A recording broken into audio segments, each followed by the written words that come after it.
포항 지역의 코로나19 확진자는 주말 사이 6명이 추가됐고 2일에도 2명이 더 생겨서 2일 오후 5시 현재 모두 28명으로 늘었습니다. 확진자 증가세가 다소 주춤하긴 하지만 문제는 확진자 가족 간의 전염이 본격화하는 양상입니다. 장효수 기자가 보도합니다. 확진자 증가세가 잠시 주춤하던 포항에는 2일 2명이 추가돼 오후 5시 기준으로 확진자가 28명으로 늘었습니다. 추가 확진자 가운데 남구에 사는 22살 여성은 신천지 교회와 관련 있고 30대 남성은 해병대 소속으로 포항시는 이들의 감염 경로와 상세 동선을 파악하고 있습니다. 앞서 지난주 토요일 하루 사이 6명이 확진 판정을 받은 것도 주목할 만합니다. 32살 여성과 3살 남자 어린이가 지난달 27일 휴가 중 확진 판정을 받은 32살 남성의 아내와 아들이고 54살 남성과 57살 아내, 22살 딸은 지난달 28일 확진 판정을 받은 20대 여성의 가족입니다. 신천지 관련 확진자가 주춤하는 동안 접촉자 간, 특히 가족 간 확진이 잇따르고 있는 겁니다. 다만 경산처럼 대규모의 확진자가 나오지 않는 건 중증 장애인 거주시설 등 취약시설 100여 곳에 대한 선제적인 통제가 효과를 보고 있는 것으로 보입니다.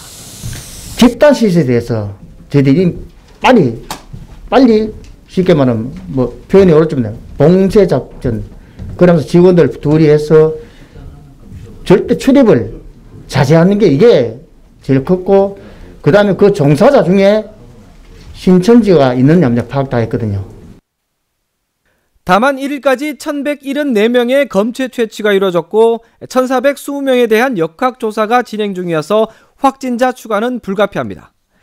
포항 지역 신천지 교인은 교육생까지 추가돼 모두 1,701명의 명단을 받았는데 이 가운데 85명과는 통화가 안 돼 경찰과 후속 조치에 들어갔습니다. 신천지 관련 시설도 6곳을 추가로 찾아 방역과 함께 폐쇄 조치했습니다. 포항의료원은 2일부터 감염병 전담병원 체제로 전환했습니다. 전문 의료인 16명과 행정지원 인력 24명이 투입됐고 특히 선별진료의 경우 드라이브 스루 방식으로 운영돼 검체 채취 시간 단축과 추가 감염을 차단할 수 있게 됐습니다. 현재 우리 코로나19에 의심 있는 환자들은 일단 의료원으로 다 오느라, 의료원 다 와서 거기서 분류해서 일반 환자를 분류해보면 그 증을 들고 바로 일반 병원에 바로 받아줄 수 있거든요. 한편 정부가 코로나19 대응을 피해 최소화 전략으로 전환한 가운데 포항시는 지역 군부대의 지원을 받아 취약시설을 중심으로 한 대대적인 방역에 행정력을 모으기로 했습니다. HCN 뉴스 장효수입니다.